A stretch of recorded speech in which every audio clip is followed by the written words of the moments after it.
Hey guys, welcome back to my channel. If this is your first time here, you're welcome to Sew with Mediva. And if you're a returning subscriber or a returning viewer, thank you for sticking to my channel. So in today's video, I'll be showing you guys how to cut and sew the stylish bustier top with halter neckline.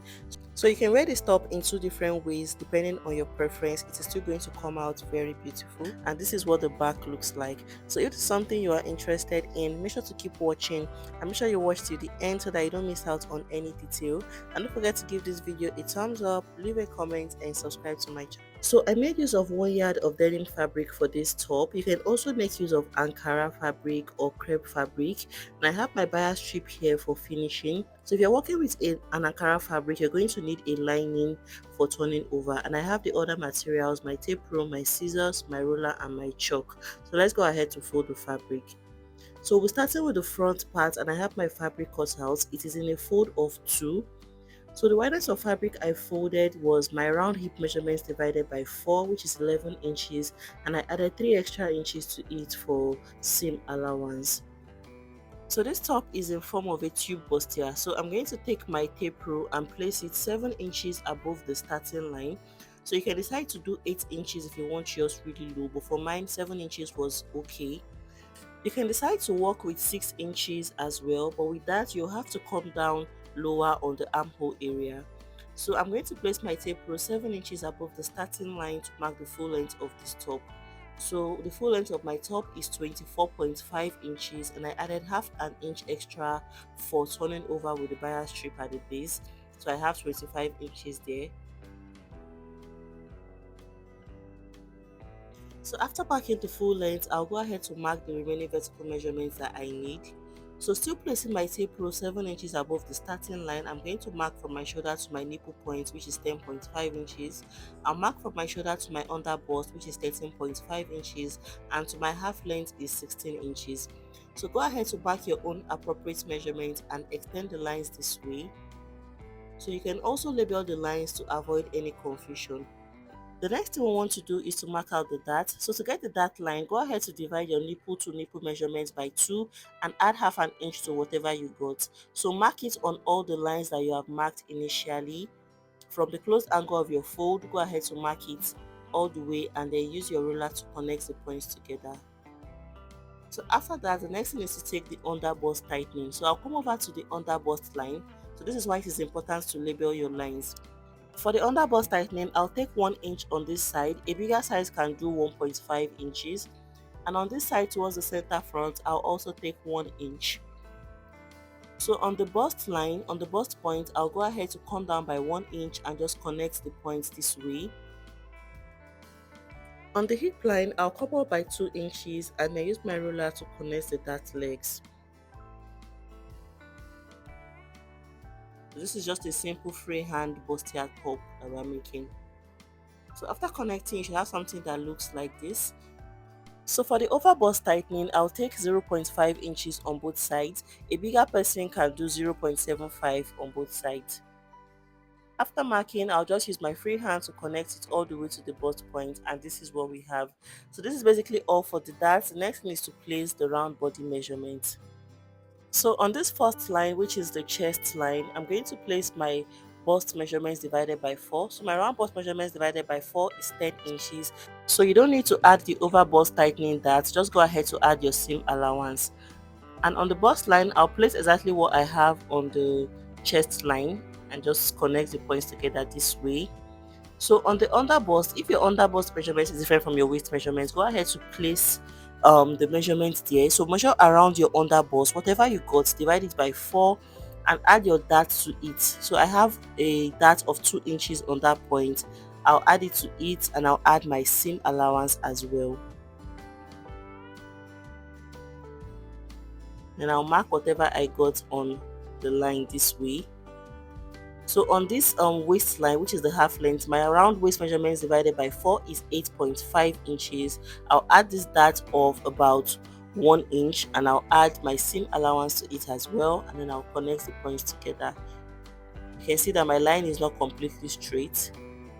Just follow whatever shape it gives you. And on the hip line, I'll mark my round hip measurements divided by 4 and I'll go ahead to add my seam allowance of 1.5 inches. After marking, I will connect it all the way to the waistline this way. After placing the measurements, this is what we have. So I'll go ahead to blend in the line this way. Go ahead to blend it all the way this way. So the next thing to do is to cut it out. So if you're working with Ankara fabric or any other light fabric, you're going to cut out exactly the same pattern for your lining because you're going to use it to turn it over. I hope you guys understand. But since I'm working with a denim fabric which is very thick, I don't need to use a lining again. So after cutting out, this is what we have. So I want a design at the side of my blouse, so I'll come up by 2 inches on this side and just blend it in. This is optional.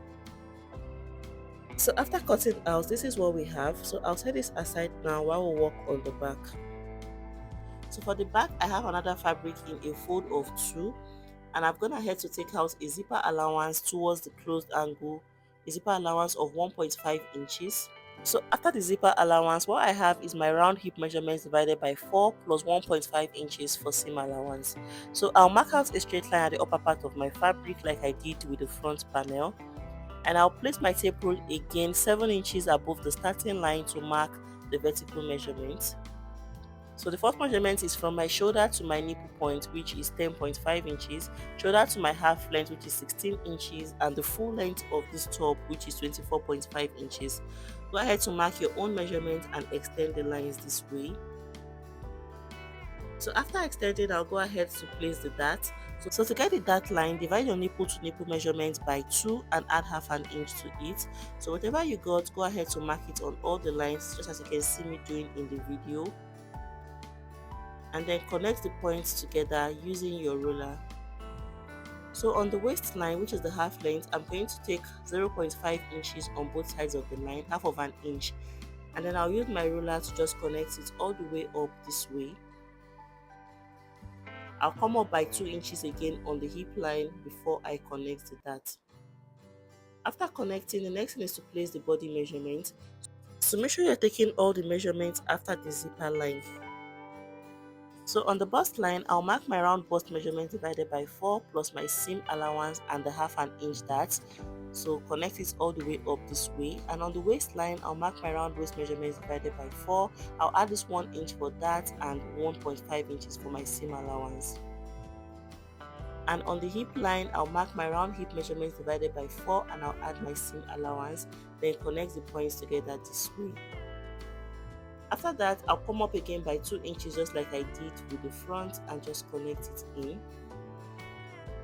So to avoid any kind of zipper bulging, on this waistline, I'll come in by 0.5 inches and then I would connect it. This is to avoid any form of zipper bulging at the back. After connecting, I'll go ahead now to cut it out. So I made a little adjustment on this lower part. I came up by 1.5 inches instead of 2. Remember, we're going to use the remaining half an inch to turn over with our bias strip. So go ahead to cut it out just as you can see me doing in the video. And then open up the dart areas like this.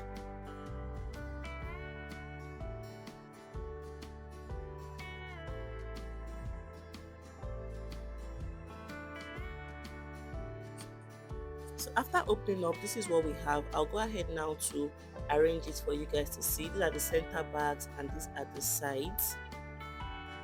So the next thing we want to do is to start joining these pieces together. So I'm going to join these two sides together using half of an inch, and I'll join the other ones as well. When I'm done, I'll get the front panels and also join all 3 pieces together. So if you're working with Ankara, at this point you would have cut out your lining already, and you also join the lining pieces as you are joining the main fabric. So when I'm done, I'll show you guys. So after joining, this is what it looks like. This is the wrong side. So before I do anything now, I'm going to notch these seam areas opened. I'll notch it open on the wrong side and then proceed to iron it out. This is going to help your seam appear very neat on the right side. So make small cuts this way on the seam, making sure it doesn't get to the thread.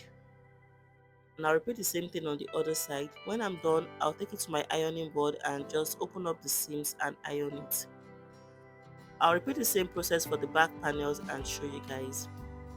So after I notch the seam, I'll go ahead to open it up and iron it out so that it lays down flat.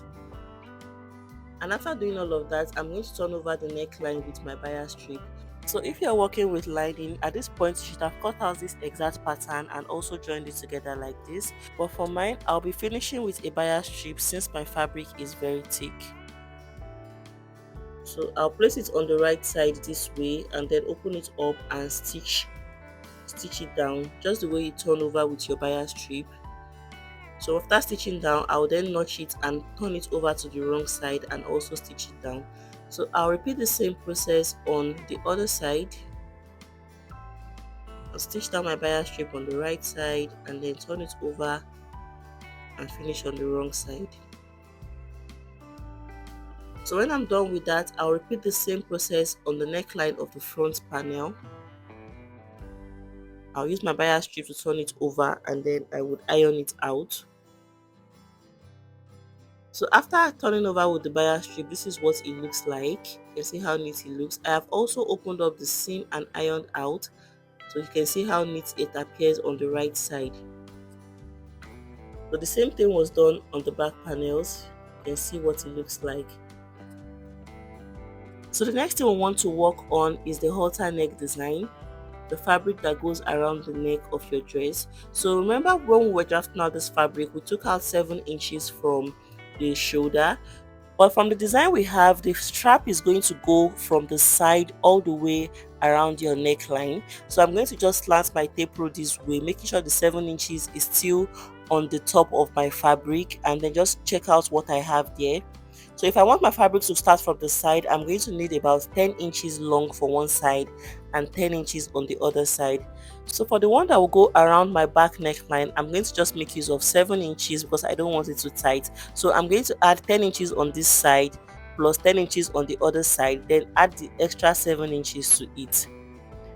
So I have cut out my fabric and I have about 27 inches here, and the wideness of the fabric is 5 inches. I'm going to fold it into 2 and close it up. So when I'm done, I'll be left with 2 inches as the wideness of the fabric. So I'll close it up and turn it over to the right side. So after doing all of that, this is what it looks like. I've gone ahead to also iron it out. So I'll get the bodies of my top, and then I'll place the wrong side of the strap facing my fabric this way. And then on this side, I'll come down by 1.5 inches. I'll come down by 1.5 inches on this side and just use my pin to hold it down this way. On the other side, I'll also do the same thing. I'll come down by 1.5 inches and just use my pin to secure it. So by coming down this way, it is going to help the halter neck relax very well on your shoulder when you wear your top. So it is going to appear this way when you wear your top. So right now, I'll get the back panels and just place it on the front. So I'll place them right sides facing each other this way, and then I'll go ahead to use my seam allowance to just close it up all the way down. I'll repeat the same process for the other side. I'll go ahead to stitch it all the way down. So when I'm done, I'll show you guys what it looks like. So after closing up the sides, this is what we have. This is what it looks like now. So the next thing I'm going to do is to finish up the base of my top using my bias strip. So if you're working with a lining, this is the time where you use the lining to turn it over. So for mine, I'll just use my bias strip to finish up the base and turn it over to the wrong side, just like I did with the upper part. So after I turned over with the bias strip, this is what it looks like. The last and final thing we want to do is to insert the zipper at the back. So I'll flip my top to the wrong side this way. This is the zipper I'll be working with. So at this point, you can go ahead to mark out your zipper allowance on the right side of your fabric. But for mine, I'll just use my eyes to measure it. So go ahead to mark your own zipper allowance, and then I'll use my pins to hold down my zipper, starting from the base this way. So if you marked out the line, just go ahead to use your pin to pin the zipper to the line you have marked out. So that line should be the exact zipper allowance you took out when you were drafting. So I'll repeat the same process for the other side. I'll use my pins to hold it down.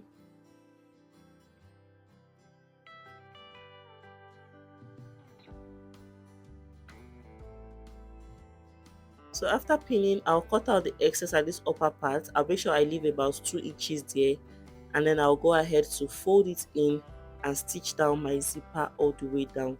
So folding the edges this way and then proceed to stitch down the zipper on this side and stitch on the other side. So after inserting the zipper, this is what it looks like. You can see how neat and beautiful this top looks. You can see what we have now. This is the front part. So this is what we end this video for today. I hope you found it useful and I hope you learned something new. Don't forget to give it a thumbs up, leave a comment and subscribe to my channel.